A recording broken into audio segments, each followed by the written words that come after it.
गुजरात के अहमदाबाद में हुआ विमान हादसा दिल दहला देने वाला साबित हुआ। एयर इंडिया का ये विमान लंदन के लिए रवाना हुआ था, लेकिन टेक ऑफ के कुछ ही मिनटों बाद तकनीकी खराबी के चलते हुए हवा में नियंत्रण खो बैठा और एयरपोर्ट के पास ही जमीन पर आ गिरा। इस भयावह हादसे में क्रू समेत कुल 242 लोग सवार थे और ये बीते 10 साल में भारत का सबसे बड़ा विमान हादसा माना जा रहा है। इससे पहले वर्ष 2020 में केरल के कोझिकोड एयरपोर्ट पर दुबई से लौट रही फ्लाइट बारिश के दौरान रनवे पर फिसल कर गिर गई और 2 टुकड़ों में बट गई थी। इस हादसे में 21 लोगों की जान गई थी और विमान में कुल 190 यात्री सवार थे। लेकिन अहमदाबाद का हादसा संख्या और भयावहता के लिहाज से उससे भी बड़ा है। भारत और दुनिया में विमान हादसों के आंकड़ों की बात करें तो भारत इस मामले में शीर्ष देशों में शामिल नहीं है। जानी मानी संस्था स्टैटिस्टा ने 2022 में एक रिपोर्ट जारी की थी, जिसमें 1945 से लेकर 2022 तक के आंकड़ों को शामिल किया गया था।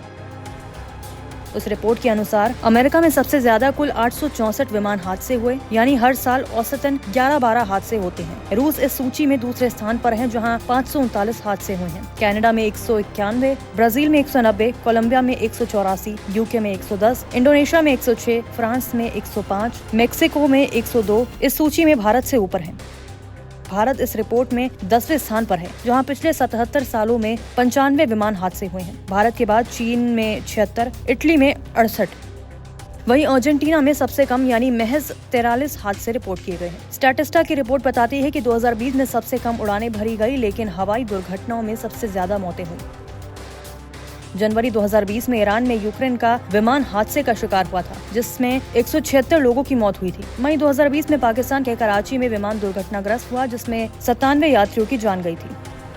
एविएशन सेफ्टी नेटवर्क की रिपोर्ट के मुताबिक पिछले 25 वर्षों में एशिया में सबसे ज्यादा हवाई हादसे इंडोनेशिया में हुए हैं, जिनमें 2000 से अधिक लोग मारे गए। रूस में भी 30 से ज्यादा हादसे और 1000 से ज्यादा मौतें हुई। भारत में 15 से अधिक बड़े विमान हादसे और 500 से ज्यादा मौतें दर्ज की गई। वहीं पाकिस्तान में 8 से अधिक हादसों में 500 से ज्यादा यात्रियों की जान गई थी।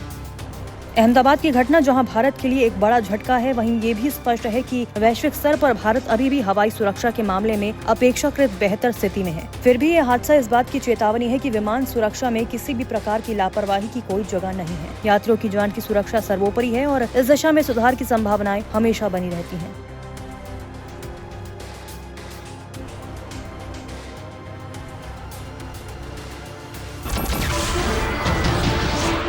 नमस्कार, मैं हूं मानक गुप्ता। अगर आपको हमारा ये वीडियो पसंद आया हो तो इसे लाइक और शेयर जरूर करें, और हाँ, हमें सब्सक्राइब और फॉलो करना ना भूलें, ताकि आप देश और दुनिया की कोई खबर मिस ना करें। तो जुड़े रहिए हमारे साथ और देखते रहिए न्यूज़ 24।